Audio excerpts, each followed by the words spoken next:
Hey, Shalom Israel, Most High in Christ bless. It's Officer Yehoshua, IUIC Virginia, with another episode of Mid-Morning Medicine. All right, we got some medicine. We got a good dose for you this morning. All right. So this morning we're going to talk about a common term that gets thrown around on social media and in carnal relationships about men being insecure. About men being insecure. Now, I'm gonna keep it a buck with you. The term or the concept of a man being insecure, it annoys me.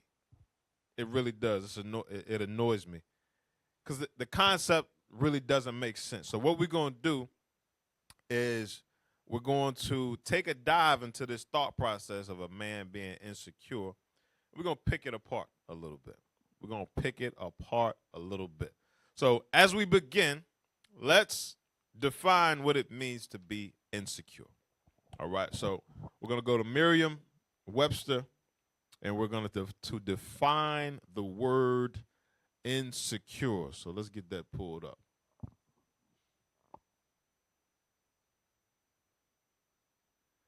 This is Merriam. The word insecure, deficiency in assurance, beset by fear and anxiety, always felt insecure in a group of strangers.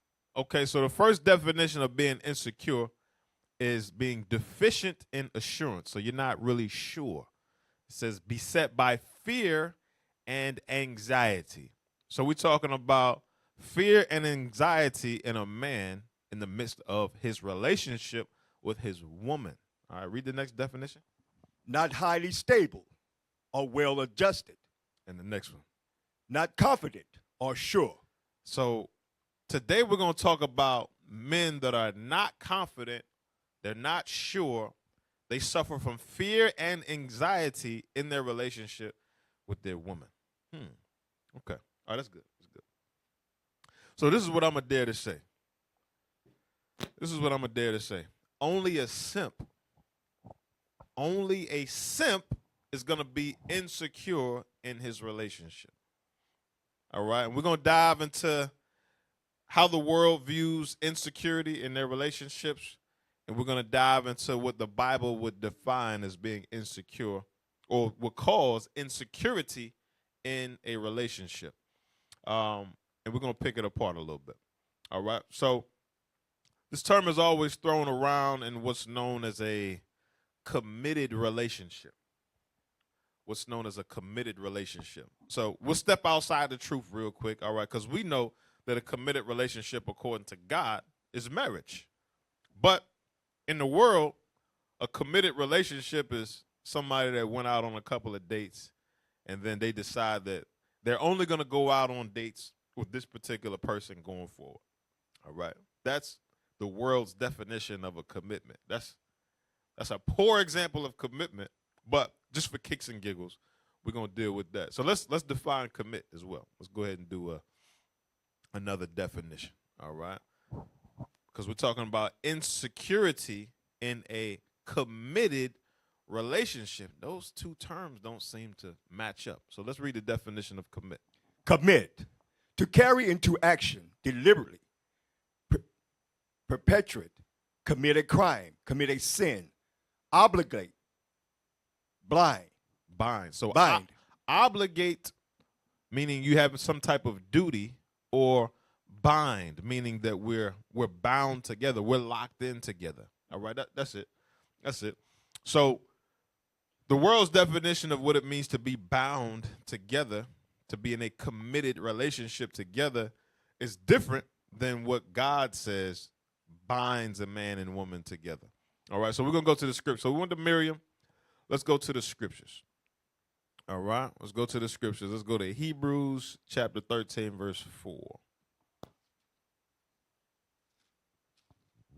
How does the Bible define what a committed relationship should look like? Let's find out. This is the book of Hebrews, chapter 13 and verse 4. Marriage is honorable in all, and the bed undefiled. But whoremongers and adulterers God will judge. So the Bible defines a committed relationship as marriage. Marriage, not dating, not going steady. I might be showing my age. I don't even know what they call it nowadays. Back in high school, I think they called it like, oh, we talking. We talking. I think on the movies back in the day, they used to say something about going steady.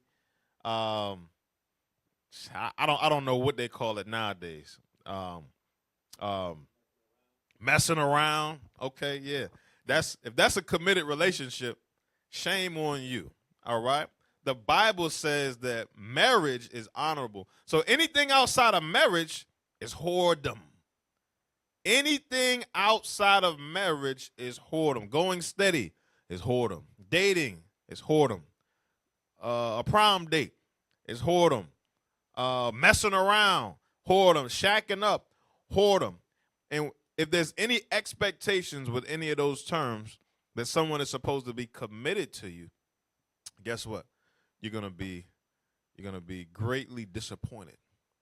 All right, because there's nothing in those relationships that obligates that man and that woman to each other, that binds that man and that woman to each other. All of that comes with marriage. So, just to backtrack a little bit, because we had to set the stage, set the standard. The standard is marriage. But since we're not dealing with marriage outside of the truth, let's get the first video. So for people who don't keep God's commandments and don't honor marriage as the standard for commitment, let's see what they say about men who are insecure. So go ahead and pull up that first link, and we got like that 20-second clip.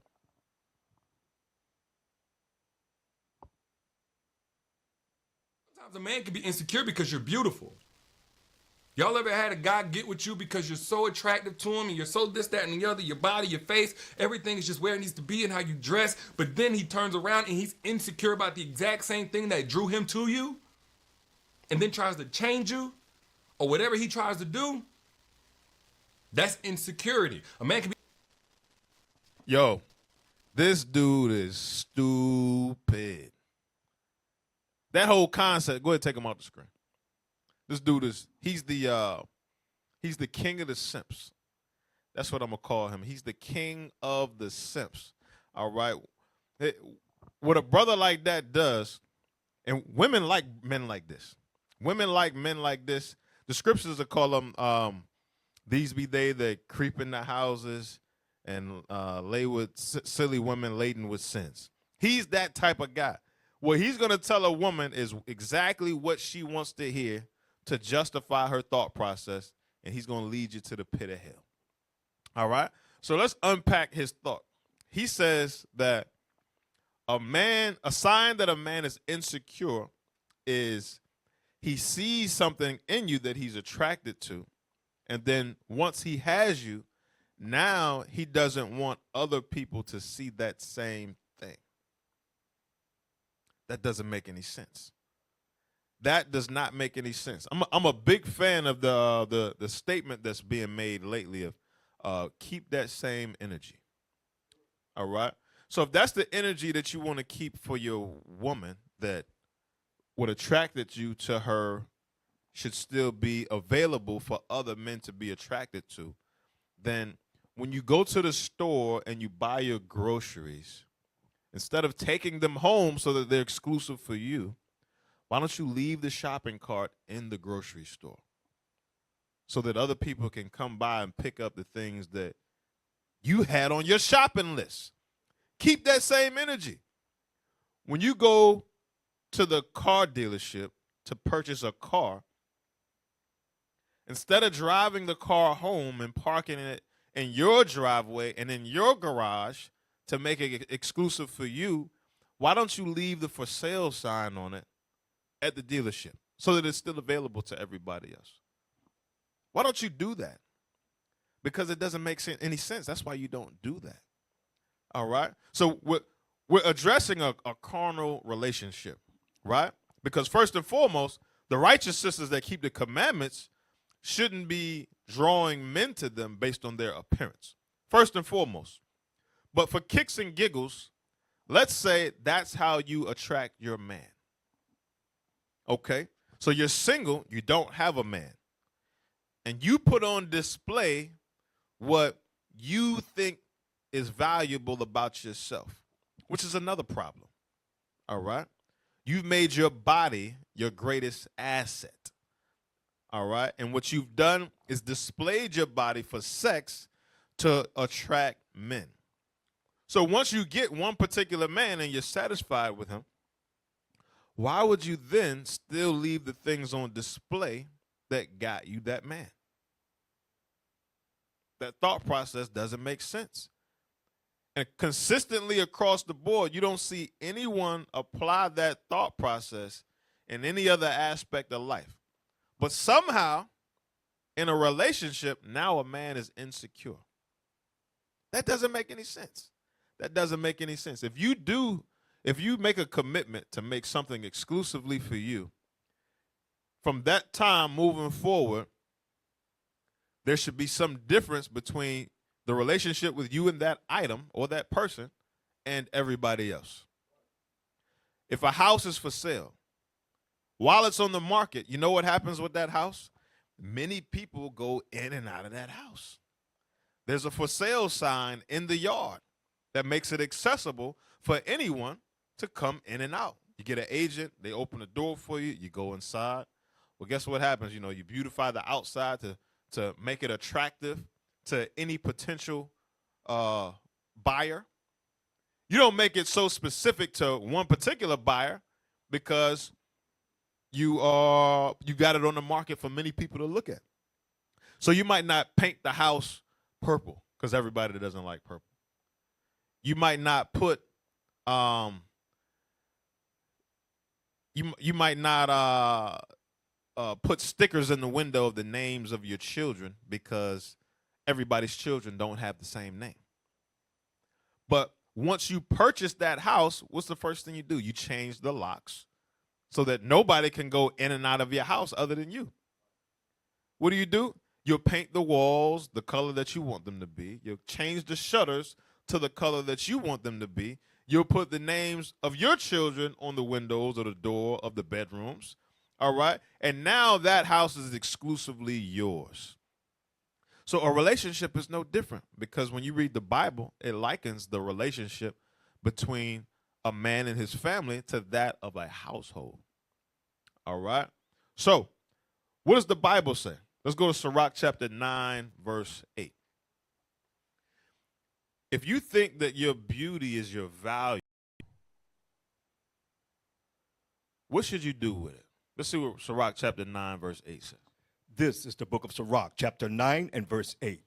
Turn away thine eye from a beautiful woman. You see what the scriptures say? It tells me that I shouldn't be looking at a beautiful woman. I should turn my eye away. Beautiful woman walk past, I shouldn't be like. That's what niggas did in the world. And what is the world full of? Fornicators. It's going to start right here. It's going to start with you looking at, then it's going to turn into something in your mind, and then that's going to transition into your actions. And now guess what? Now she's pregnant, you're on child support. Y'all hate each other for the rest of your lives. That's what that turns into. Read it again. Turn away thine eye from a beautiful woman, and look not upon another's beauty. The scriptures say, look not upon another's beauty. So I'm not supposed to be looking at things on a woman that would attract me to her. And guess what a woman's not supposed to be doing either? She's not supposed to be showing me what's attractive on her. That's for her husband. That's for the person that she's in the committed relationship with. So how is a man insecure for establishing security? Because that's what a man has done. When he says that, you know what, you belong to me now, and the things that I like about you, I'm the only one that should have access to it. How is that insecurity? That's actually the opposite. But you see what Esau does is he inverts everything. When we establish security, he calls it insecurity. Give me that. Hold that. No, we're done with that. Go to Isaiah chapter 5, verse 20. We establish security in our household with our wife, with our women, with our daughters, with our children. And Esau calls it insecurity. That's some weird stuff right there. That's some weird stuff. All right, read Isaiah chapter 5, verse 20. This is the book of Isaiah, chapter 5, verse 20. Woe unto them that call evil good and good evil. You see what they did? They called insecurity. They called security insecurity. Read. That put darkness for light and light for darkness. That put bitter for sweet and sweet for bitter. So why is it that no one calls a homeowner insecure for changing the locks on his doors? Why is it that no one calls a homeowner insecure for putting blinds up so no one can look inside their house? Why is it that no one calls a homeowner insecure for putting a gate up around their property to protect access from people coming in and out of their yard? No one calls a homeowner insecure. But as soon as a man says, nah, you're not wearing that. No. You can wear that at the house. You can wear that for me. You can wear that tonight once we get back home. But no, you're not wearing that out in public. No, you're showing too much skin around this area. The dress is too tight. Put a slip on. I can see when the sun hits you at the right angle, I can see through your dress. Go change that. Your dress is too short. Your skirt is too. That's the definition of security. That's the equivalent of changing the locks on your door. Closing the blinds when the sun goes down. Who leaves the blinds open when the sun goes down so everybody can look inside their house? Nobody does that. But when you tell your woman to change clothes, now America, Babylon, Esau says that you are insecure. Makes no sense. Give me 1 Timothy chapter 2, verse 9.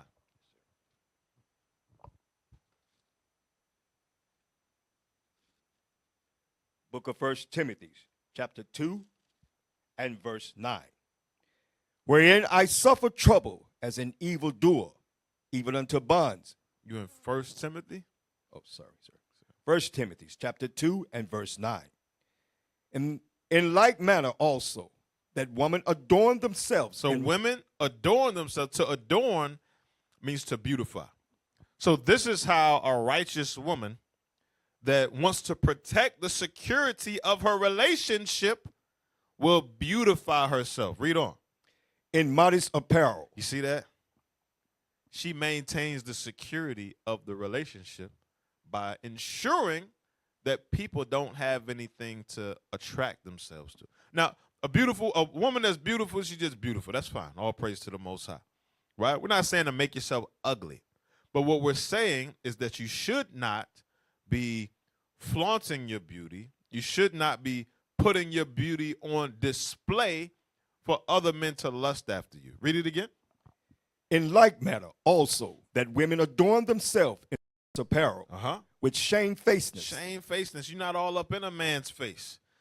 The women in the world that's in these so-called committed relationships that have nothing between the man and woman to prove their commitment, they are not shamefaced. If you got on the tightest dress, if you got the full slit straight down the middle right here, if you every time you step and walk, all you see is jiggle, you ain't shamefaced because you're doing that to get in a man's face. You're doing that for a man to get in your face. You're not doing that for yourself. Read on. And sobriety, not with broided hair or gold or pearls or costly array, but which becometh woman professing godly. So you're supposed to be, in your actions and in your appearance, you're supposed to profess godliness. Read on. With good works. Let the woman learn in silence with all subjection. Read. But I suffer not a woman to teach. Okay, so drop that. So we're going to continue to make the parallel between the household and the house. All right, so those that make up the household start with the woman and the children. A man's household is the woman and the children. All right, so give me 1 Timothy chapter 5, verse 8. So skip over a couple pages. This is the book of 1 Timothy, chapter 5 and verse 8. But if any provide not for his own, and especially for those of his own house, he hath denied the faith, Especially for those of what? especially for those of his own house. All right, so when we talk about insecurity, whatever I'm insecure about with my woman, I got to keep that same energy with my house. All right, that's the parallel that we're going to continue to make. Read on. He hath denied the faith and is worse than an infidel. All right. So now we understand that a woman and a house go hand in hand. All right. Let's just draw some parallels about the security of our home. All right. Now, because we are secure in our home, what are some things that we do there? Well, we go to sleep peacefully, quietly, comfortably.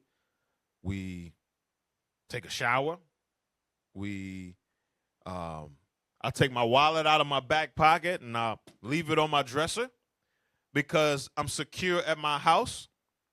If I have a garage or something like that, I may turn my car on as I'm getting ready for work in the morning, and I'm comfortable with my car running in my yard or in my garage.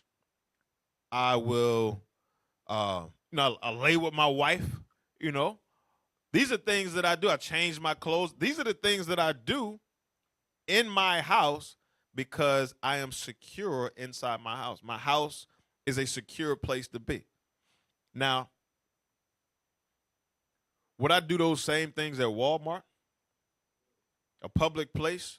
Would I go to Walmart and leave my car running in the parking lot? Would I go to Walmart and take a shower? Would I go to Walmart and find the bedding section and then lay down and take a nap? Would I go to Walmart and take my wallet out and leave it on the counter as I go shopping around the store? No, I won't. No, I won't, because Walmart is not a secure place for me to do those things. The only place that I should be doing things like that is at my home. So what would you call me if I go to Walmart and leave my car running, then somebody comes steal my car? I would be a simp. I would be a simp because I allowed myself to do something that's supposed to be protected and secure, but I did it in an insecure environment. So what is a man that allows himself to stay in a relationship with a woman and that security in that relationship has been compromised? That man is a simp. All right? You don't leave your windows open. You don't leave your doors unlocked at night. But for some reason, when it comes to the woman, we're supposed to be expected to allow that same caliber of thing to happen with our woman. Let our woman just walk out the house with no clothes on and be okay with that. I got to accept that. And if I don't accept that, that means I'm insecure. No. If there's insecurity in the relationship, that means that there is no relationship. If there is insecurity in a relationship, the relationship is over, right? Or you're simple, all right? Now, we'll go to Proverbs 1 and 22, because we're throwing out the word simp. What does it mean to be a simp? This is the book of Proverbs, chapter 1 and verse 22. Read. How long, ye simple ones? How long, you simple ones, read. Will ye love simplicity? Read. And the scorners delight in their scorning, and fools hate knowledge. And fools hate knowledge. Guess who the fool is? The fool is the simple one that loves simplicity. So to be a simp means that you're simple. To be simple means that you're stupid. All right? So a man that's in an insecure relationship, if you're insecure in your relationship because of how your woman is conducting herself, you know what that makes you? It makes you a simp. It makes you a simp. Let's give you an example of a simp. All right? Go to the next clip.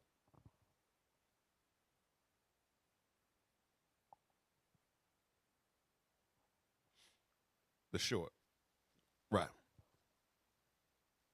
I was him, of course, but not by him. I ended up pregnant. I was like, okay, I don't know what to do. So then I ended up getting an abortion by myself, and it was the most horrible visit I've ever done. That moment where I was like, how did I get here? Like, I had this beautiful, wonderful man of God. I am pregnant, and I have this abortion. I'm doing all this in secret. It was so heavy that I had to tell him. And when I tell him this last time, he's gonna break up with me. I broke his heart like 8 times. And then this is the last time. I'm like, there's no way he wants me back, ever. And then so we talk, and he said, well, did you ask God for forgiveness? I'm like, I did. Did you forgive yourself? I'm like, I don't know. Well, I love you and I still want you to be my wife.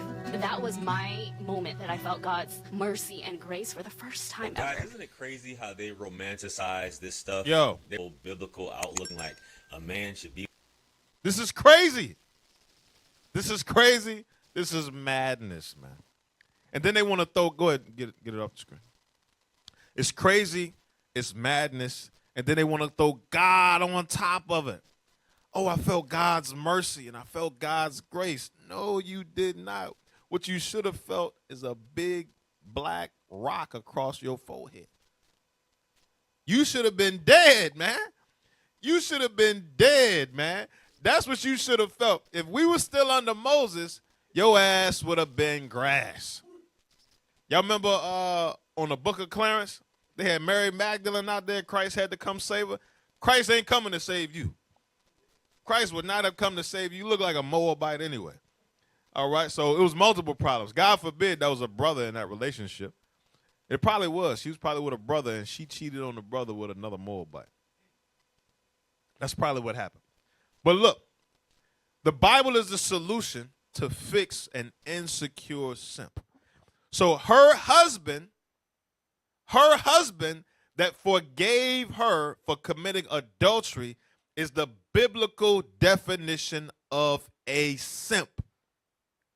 That's the biblical definition of insecurity, the security of the relationship, the commitment of the relationship, the fidelity inside the relationship was broken. So as soon as that happens, the relationship is over. It's over. It's done with. If a woman breaks the fidelity in the relationship is over. Give me Matthew chapter 19, verse 9. The Bible gives the medicine for any simps out there. If you a simp, the Bible will fix you. The Bible will correct you. The Bible will get you back in line to reestablish your security. But not with the woman that broke the security. To hell with her. You got to get a new one. Read. This is the book of Matthew, chapter 19, verse 9. And I say unto you, whosoever shall put away his wife, except it be for fornication. Except for insecurity. Because the woman broke the security in the relationship when she stepped outside of the relationship. Now insecurity exists. Insecurity exists past that moment. When the fidelity is broken, it happens right here.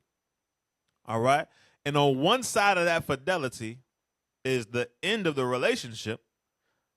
But on the other side is if the relationship continues, now there's insecurity. And only a simp will stay in an insecure relationship.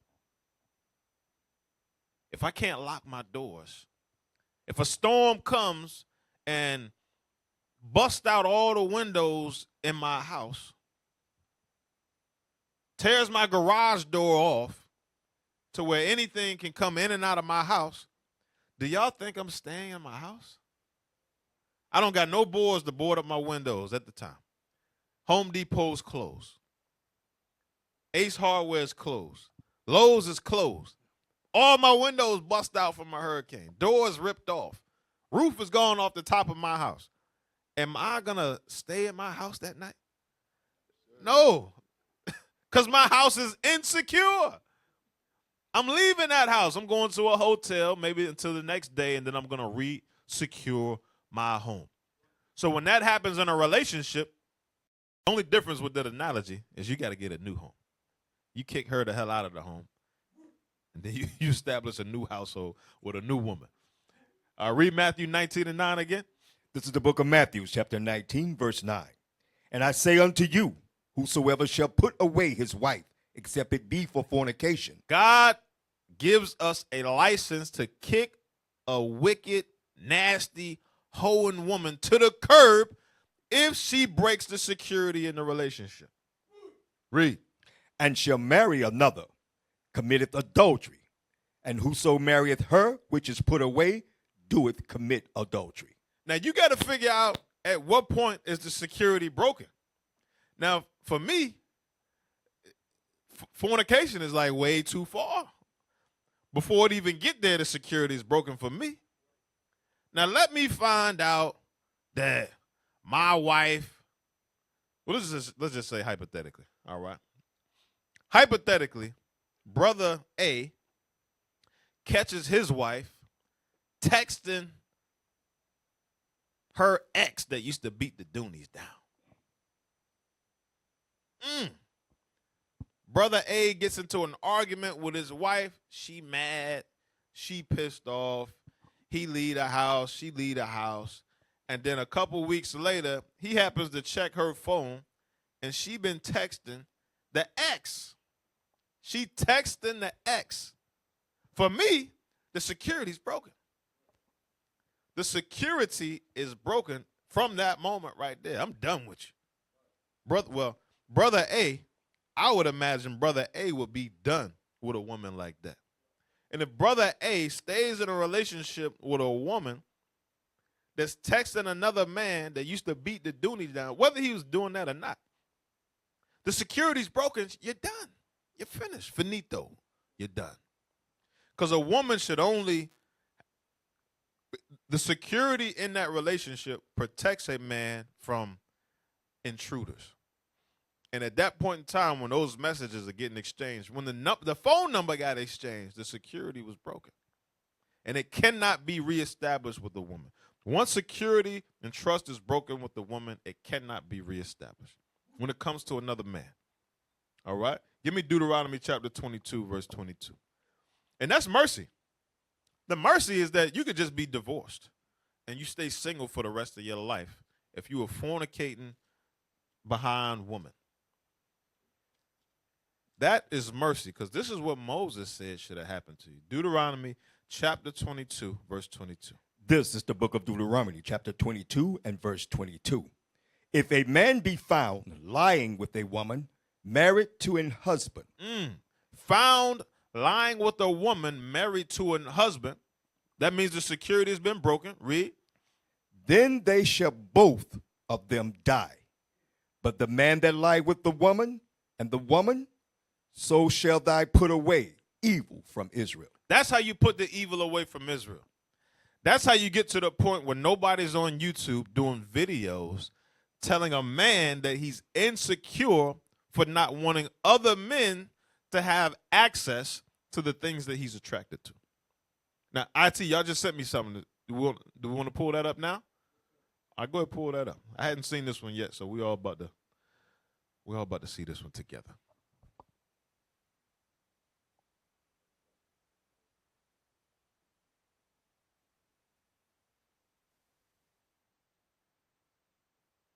While they pulling that up, go ahead and get the next scripture. Give me Deuteronomy chapter 24, verse 1 through 4. So Moses said that your ass is grass, that you should have been killed. You step out, you broke the security, the fidelity inside that relationship. There is no second chance for you. You dead. You are dead.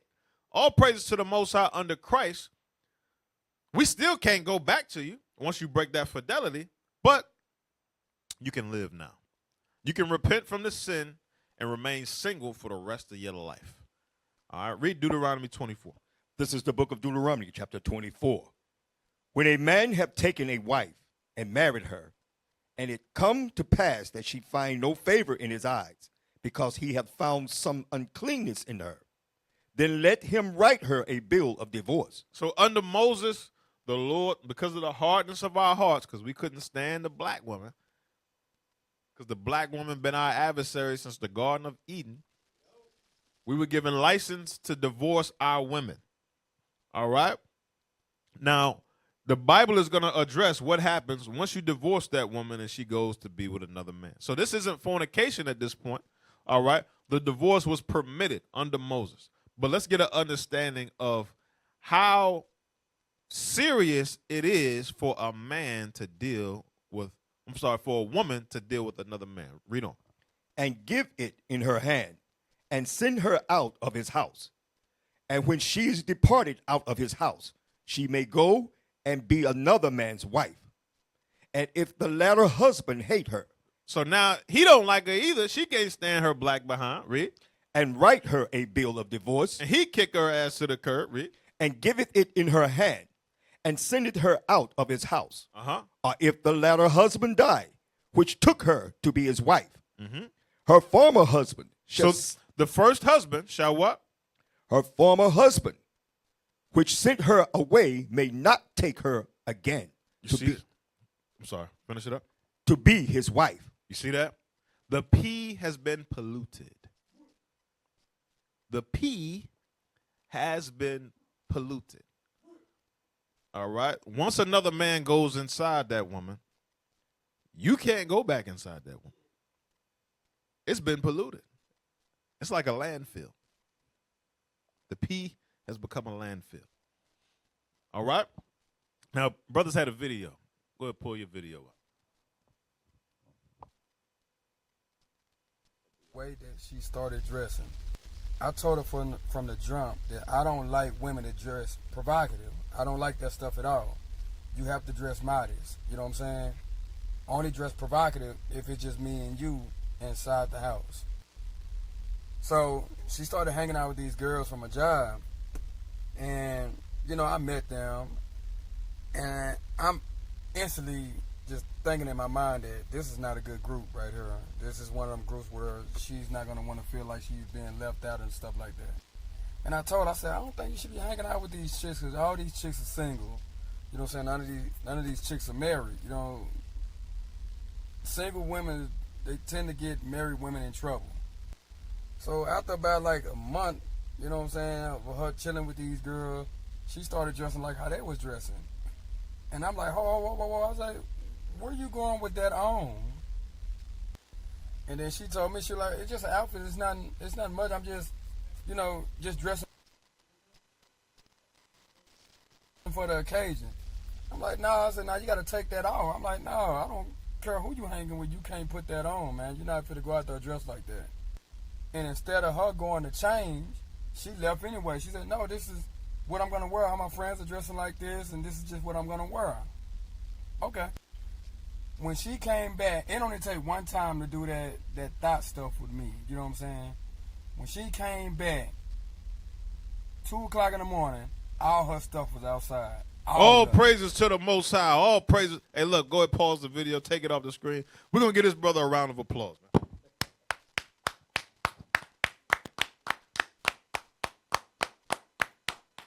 The day of the simp is over. The day of the simp is over. All praises to the Most High. I could listen to a brother like that all day. That other dude talking about you insecure for not allowing your woman to dress how the hell she want to dress. To hell with that brother. Lord will the brother repent. We're going to pray for you. All right? But I love that. I love that. A woman that stepped out, she going to the club, wherever she going, she dressed like a hoe. You dress how you want to be addressed. So at that particular point in time, the security has been broken. You told her don't go out there. You told her don't hang with these particular women. And you told her don't dress how she's dressing because you're drawing sexual attention to yourself. So at what point, what happened at that point? At all three of those points, the security was broken. So is that brother insecure for kicking her ass to the curb? No, he's not insecure. He's not insecure.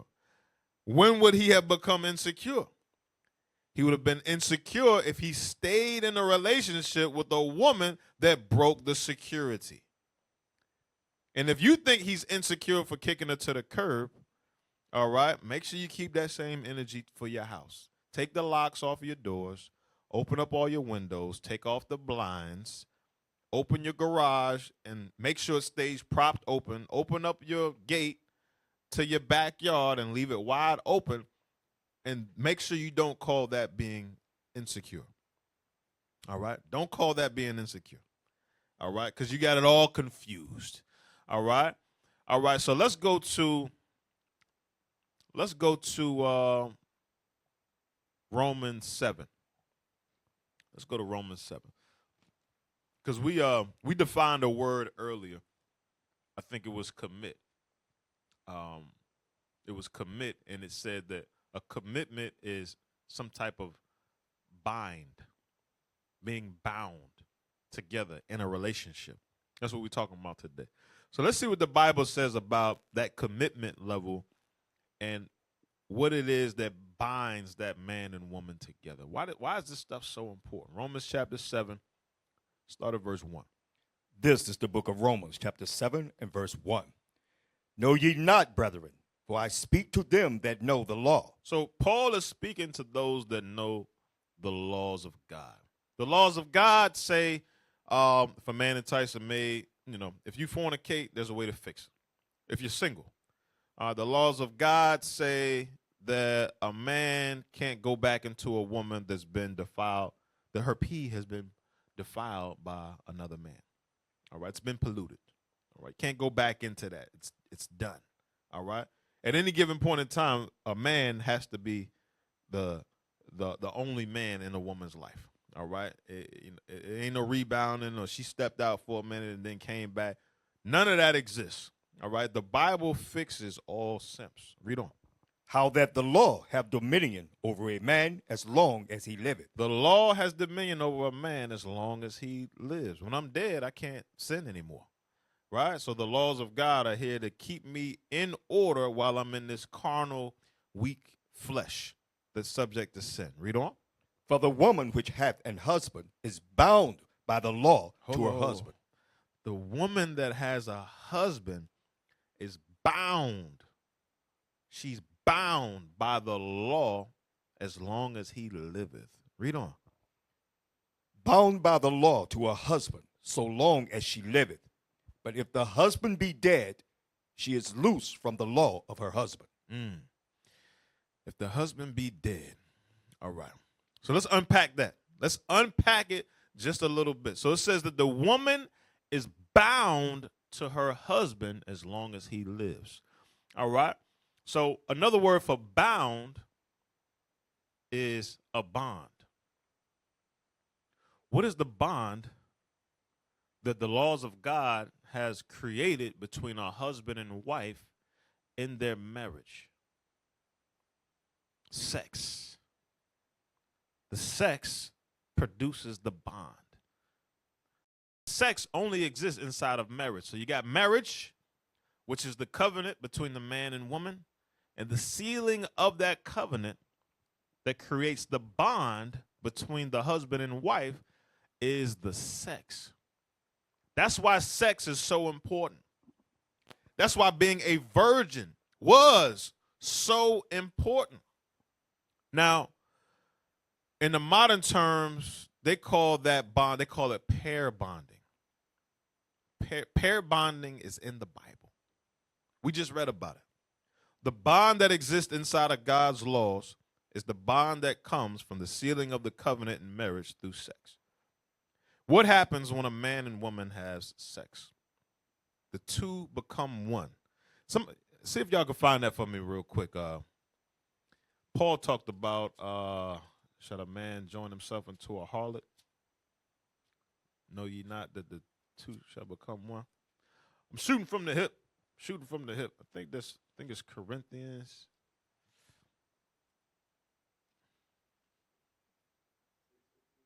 Six. Okay, good. Read that. 1 Corinthians. This is the book of 1 Corinthians, chapter 6 and verse 15. Just give me verse 16. Verse 16. What?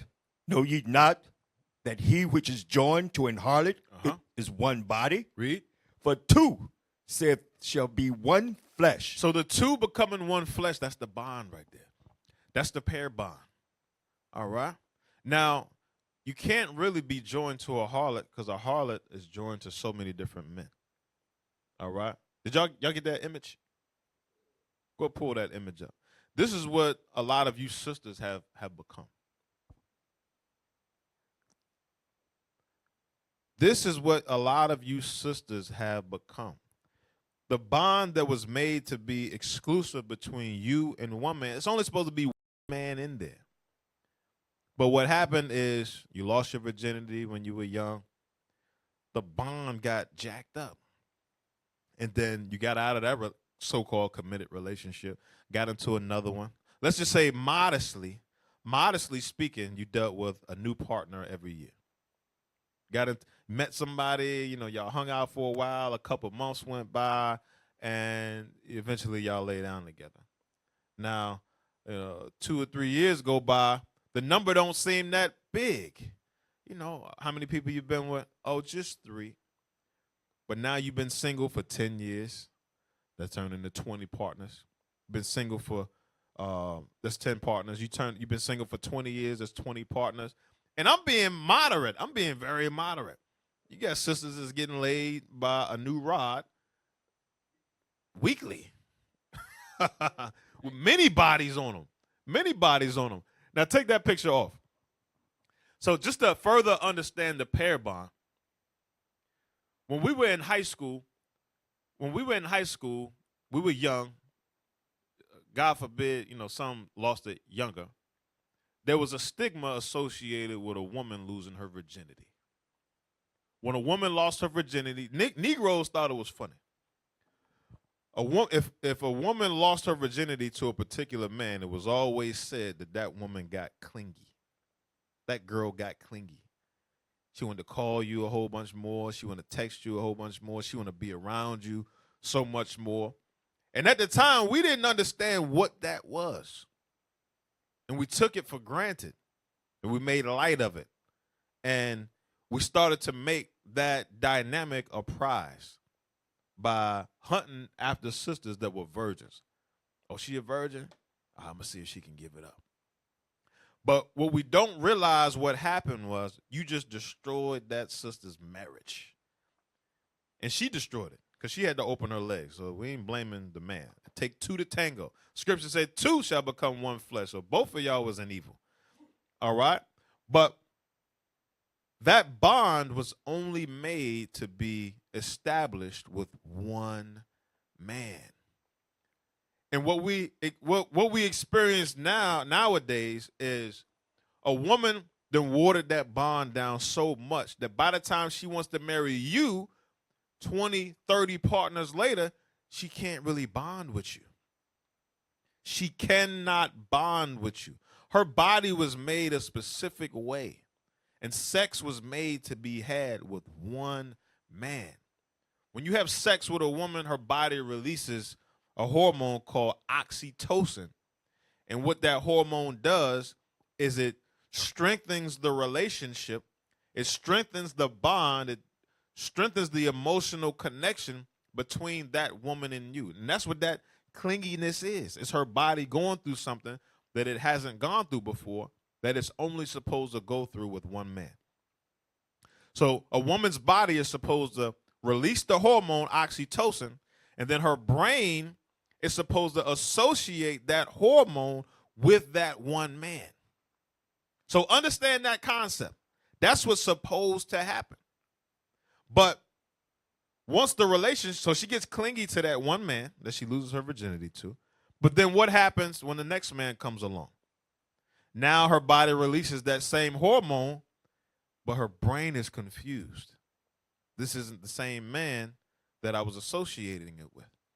And then there's another man, and the list goes on and on and on. And then the man that you're supposed to be committed to for the rest of your life, you don't have that bond with him like you were supposed to, because you gave that bond away when you were 16.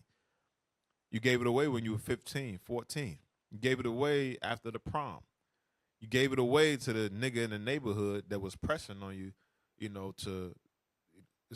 when your mama left and your daddy was at work, he was there every single time until he got it. All right? So a lot of the issues that we have in a relationship now are because that the bond is not fully established like it was supposed to be between the man and the woman. Now, science proves this. Now, I showed it to you in the scriptures first, all right? The bond comes from the sex. That's where the tokens of virginity come from. because it's important that a male and that a woman bonds with her husband. All right. Now go to the next short that explains the oxytocin.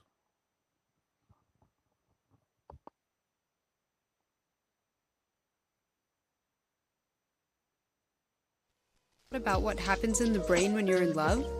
A powerful hormone and neurotransmitter, oxytocin, commonly referred to as the love hormone, is why you feel all warm and fuzzy when you're close to a loved one. When you kiss, hug, cuddle, or even simply gaze into the eyes of a loved one, oxytocin is released and plays a crucial role in pair bonding and attachment. An increase in oxytocin levels leads to feelings of trust, intimacy, and a strengthened bond with your loved one, whether it's a romantic partner, child, or even a pet. Additionally, oxytocin has been shown to reduce stress and anxiety while increasing empathy and social cognition, leading to a greater sense of calm, security, and emotional understanding. So the next time you're feeling cozy and comfortable with someone you love, you'll know oxytocin had something to do with it. Have you ever thought about... There you have it. There you have it. If you don't believe God, because he didn't use the word oxytocin in the Bible, believe your master and your mistress, the so-called white man, his woman, and their science. All right? What was just explained to you is the same thing we just read in Romans chapter 7, verse 2. A woman is bound by the law. The laws of God say that a man and woman are together forever. The laws of God say that a woman cannot leave a man. The laws of God say that you cannot break the security or the trust in that relationship and go and deal sexually with another man. You're not allowed to do that. Your body is only supposed to produce oxytocin with your husband and with your children. So those who have had children, when you breastfeed your children, oxytocin is produced in your body that strengthens the bond between the mother and the child. The sex strengthens the bond between the husband and the wife. So you're bound by the law as long as that man lives. Your spirit and his spirit have intertwined to become one once you start having sex. And as long as that man is still on the earth, you are bound to that man. You're not freed from that man until his spirit leaves the earth. And sometimes the bond is so strong that even after he's dead, you don't want to go be with another man. Sometimes the bond is so strong that when he dies, the spouse dies shortly thereafter. You can see stories like that. You can see stuff like that on YouTube. An old couple, they were together forever. They were with each other when they were young. They grew old together. One of them died, and then a couple weeks or a couple months later, the other one died too, because the bond was so strong. I think it was Judith. You read about Judith. Her husband, Manasseh, I think he died from a heat stroke. Be careful out there in the summertime, brothers. All right, we're not invincible. Our forefathers died from a heat stroke. All right, even after he was dead, she won't deal with another man. I don't know if she ever did in the future, but when you read about the story, you don't read about her dealing with another man. Now, that comes through the pair bond that's established through sex. All right, so it's very important that we understand the sacredness of sex and marriage and maintaining the security of the relationship, maintaining the fidelity of the relationship. The article, the video that we just watched, it says that oxytocin helps further establish the security and the trust in the relationship, mainly from the woman's side. Let's define what fidelity is real quick. Because when we talk about stepping outside of a relationship, we use the term infidelity. Infidelity. What does it say about fidelity? Fidelity, the quality of state of being faithful, the fidelity to his wife, accuracy in details. All right, so that's all we need. The quality or state of being faithful. That's so important in a relationship. That's so important in a relationship because if you step out of your husband, you can take that off. If you step out on your husband, your body is releasing oxytocin and your brain is associating that with another man. You've been defiled. You've been defiled. All right? So what a woman must do is she must maintain that fidelity in a relationship. Otherwise, she's created an insecurity. So what if your body's releasing oxytocin when you texting somebody? You texting a man, you know that feeling that you get when you sinning, you know you doing something that you ain't supposed to be doing. It's like that excitement level. What if oxytocin is being released and you thinking about this other man? What if oxytocin is being released because it said that it'll release if you hug, kiss. So you kissing on a man, you say, oh, well, I didn't have sex with him. Well, your body still released oxytocin toward a man that you kissed on. You're finished. That's fornication. You holding hands with him, you hugging on him, you kissing him. Oh, but he didn't penetrate. Nah, relationship's done. You kiss a man, you're done. You got a work husband, you're finished. You have sex with a man, you're through. All right? So we cannot be insecure in relationships. Only simps will be insecure in relationships because as soon as that trust is broken, the relationship is over. You're not insecure unless you stay in the relationship, and that's what makes you a simp. All right, read Proverbs chapter 31, verse 11.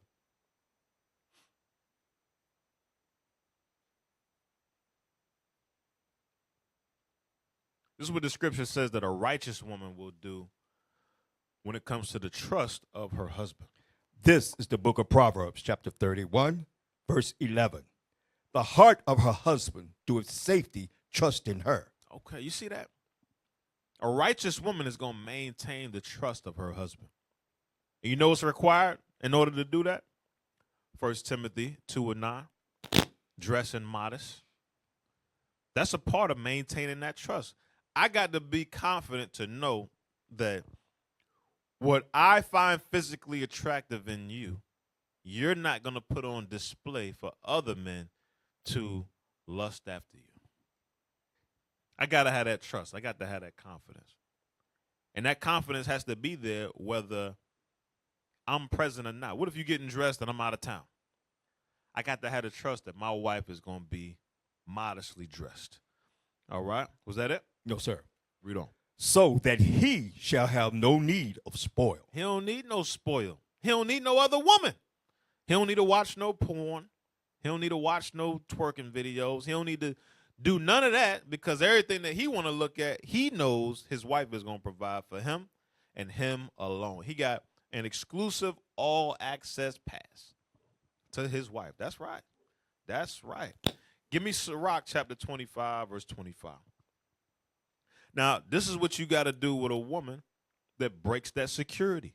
She breaks that faithfulness. She breaks that trust. She breaks that fidelity.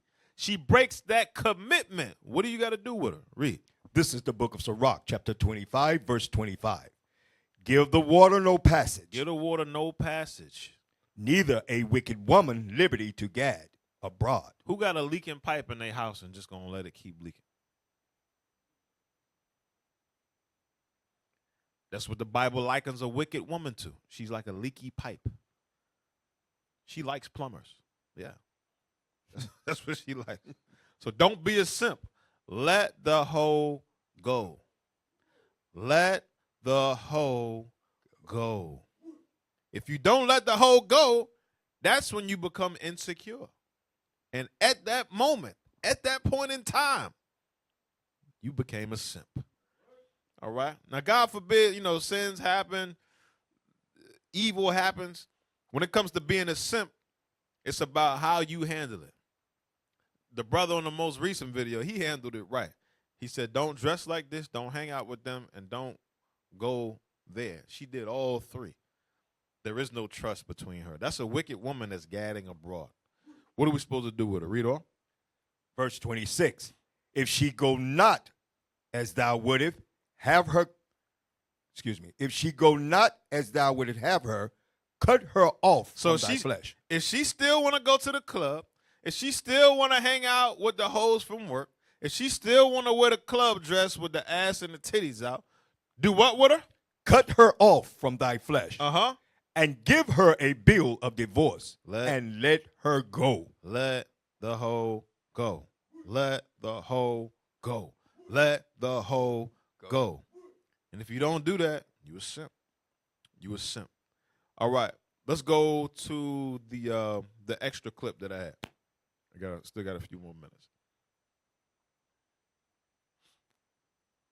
And we're going to 1 minute 22 seconds to a minute 35. So here's the king of the simps right here. Insecurity. A man can be insecure about your intellect, about your intelligence, about your education, formal or informal. A man can be insecure about your drive. A man can be insecure about anything, your status, the way people love you. And if you're not careful, that man's insecurity could cause you to reduce to a much lesser version of yourself. If you're not using your intuition, your discernment to identify what it is you're dealing with, you'll end up fighting the wrong battle. I was just telling one of my Self-Crown VIP members this. She got this.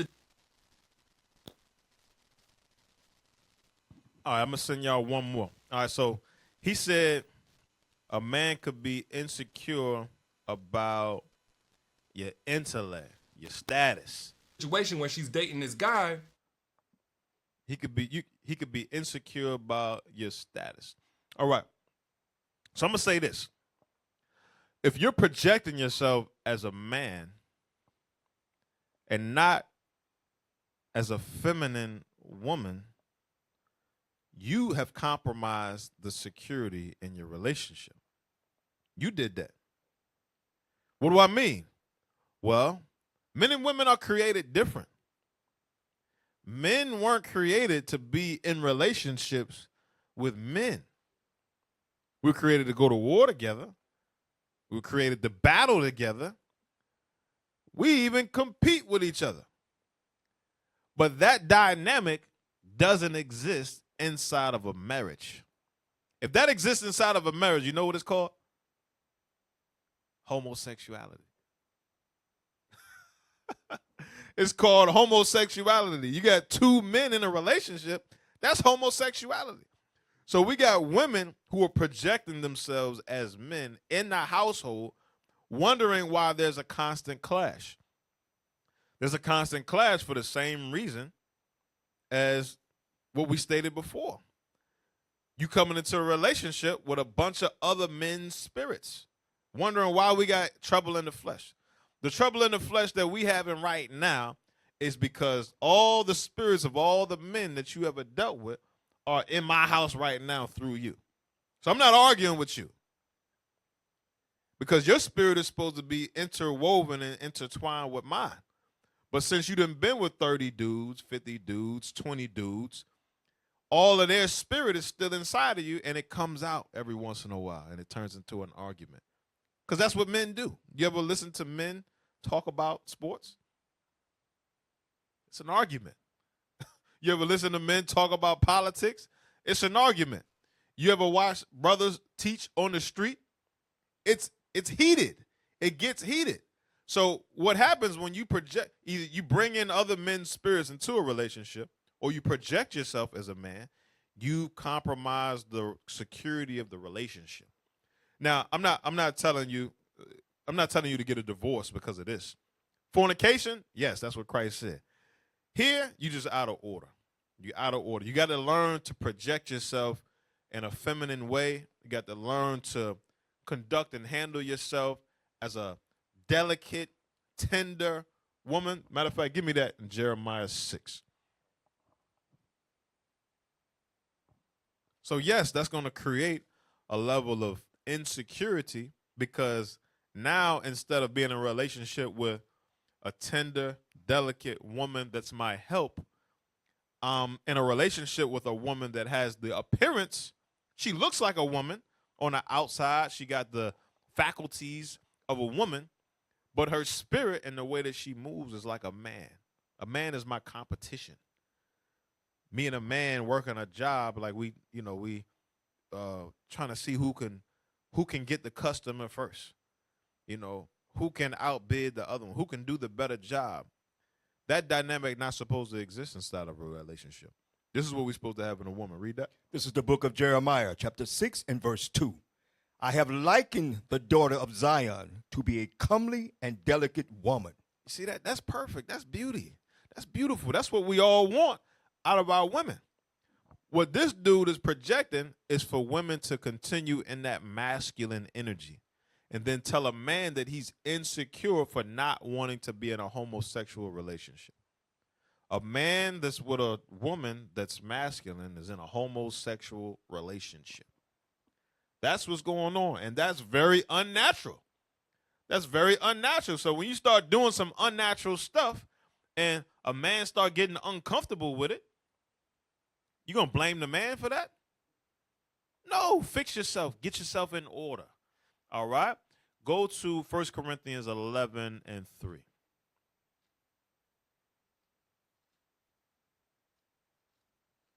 This is the book of 1 Corinthians, chapter 11 and verse 3.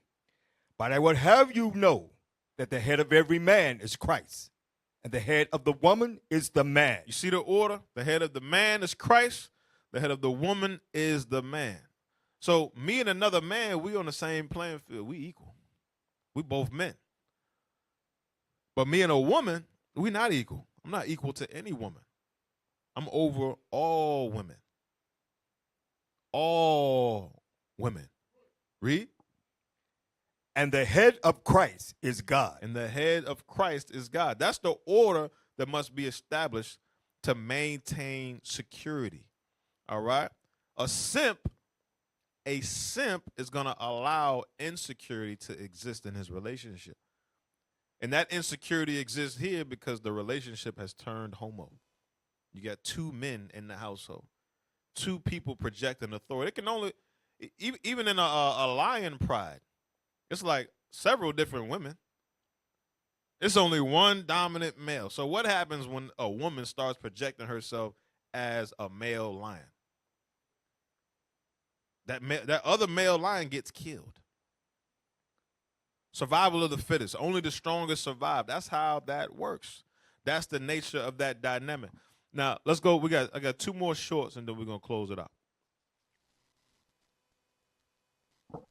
So this is to help alleviate the simps and maintain the security in the relationship. How do we get our women in order so that they stop projecting themselves as men and creating these homosexual relationships where the women are acting like men? This is what the women say. Read that.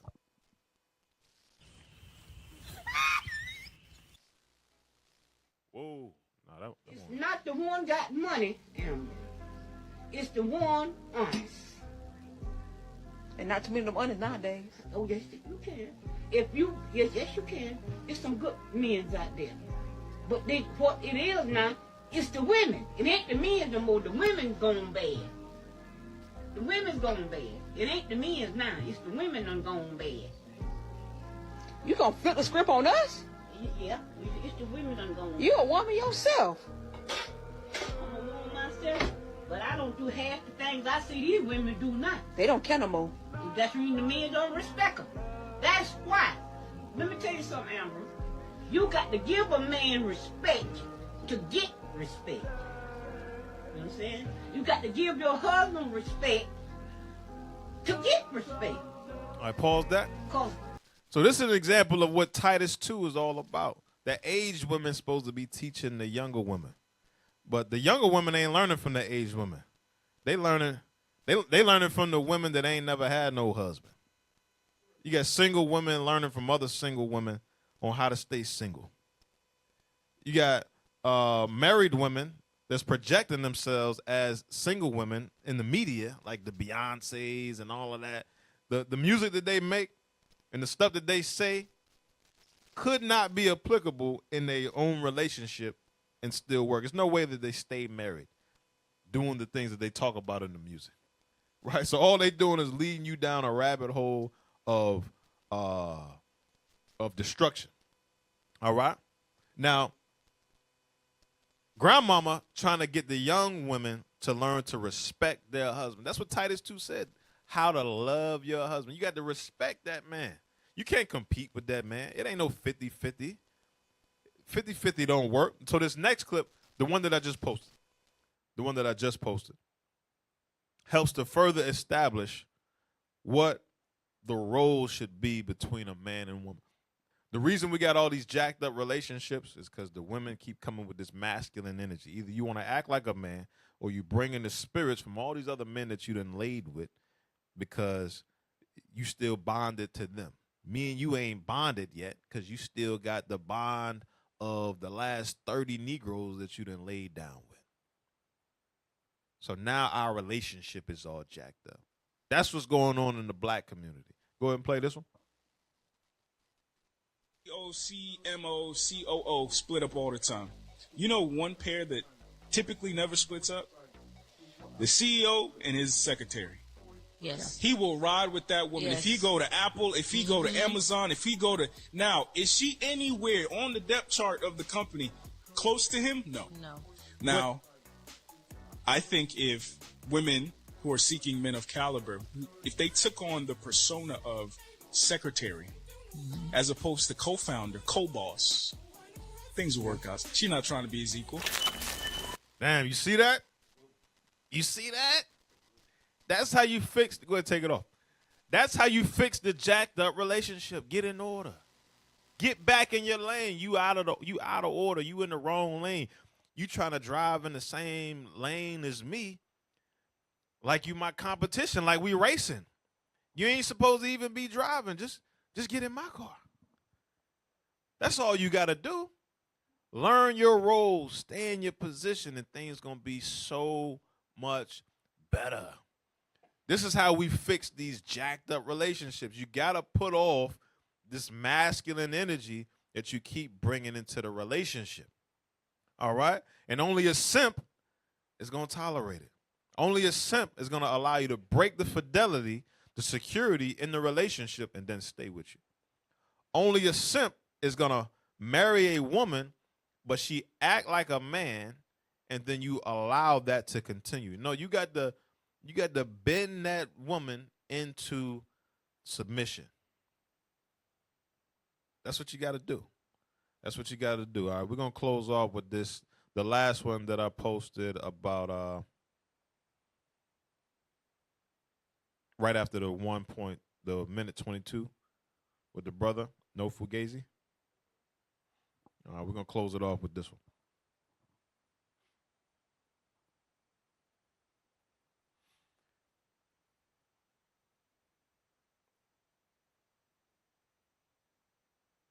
I like this dude right here. Yeah, Which doesn't mean slave. Slavery is a different word. You like the word partnership because it makes you more equal to the man. You've been socially constructed to believe in equalness. If you peel the layer back, it's feminism. So you've been socially constructed to believe that a man is equal to a woman and a woman is equal to a man. So you don't feel comfortable. It makes you feel insecure when you hear the word relationship and marriage because it feels like you have less power. Let's think about who has power, right? You get a man and he's taking care of all the bills. He's sacrificing his time to provide you a comfortable life. That means that you don't have to be out in the workforce and competing with the world. That woman is a powerful woman, that she's so feminine that she got a masculine man to sacrifice his time to give her a comfortable life. That's power and femininity. So you're looking at it wrong. What you're doing is you're looking at femininity as being weak. What is weak is a masculine woman that wants to compete with another man that she'll never win. Relationship and marriage doesn't mean... You see that? The battle that you can never win is trying to be a masculine woman. That's an uphill battle. The masculine woman is weaker than the weakest man. Masculinity and strength is not based on how loud you could talk. You might be a loud ass woman, and that's good. That's good. Sirach 26 said that's good. Help us to drive away the enemies, right? But you've been projecting that energy towards your own man, destroying your household. All right, so we can fix these jacked up relationships. Sisters, y'all need to pray, man. Y'all need to pray that the Lord will allow you to bond with your husband despite the fact that you jacked it up when you were 14 and been continuously jacking it up year by year, man by man, rod after rod after rod after rod. It's impossible for you to be bonded to 30 different men, 20 different men, 10 different men, 2 men. It's impossible. It's impossible. You can only be bonded, pair bonded to one man. So sisters, put off this masculine energy. Pray that the Lord will renew your mind, your bodies, so that you can bond with your husband. Stop acting like a man inside the relationship. Take on the secretary role. Take on the help role. What do you need, my Lord? How can I assist you? What can I do to make your job easier and better? You don't need to be a co-boss. You don't need to be a co-founder. You need to be a help meet. You need to be a suitable helper for that man. Whatever it is that he got going on, your job is to be a suitable helper for that man. We're going to close off with Romans chapter 12, verse 2.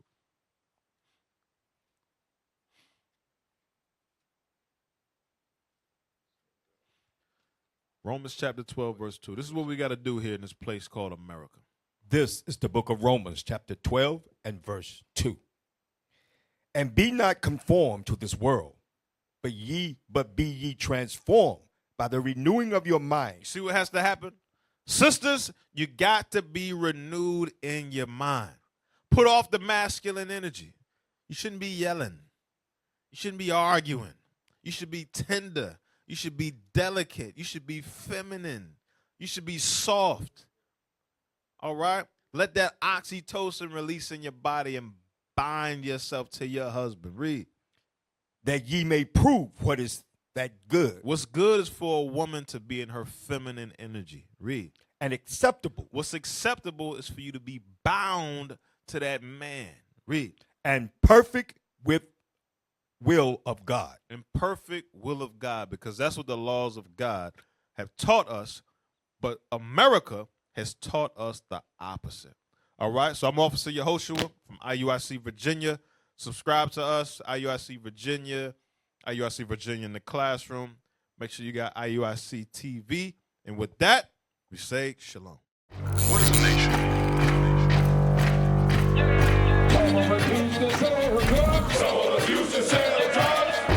Nation is men leading by example.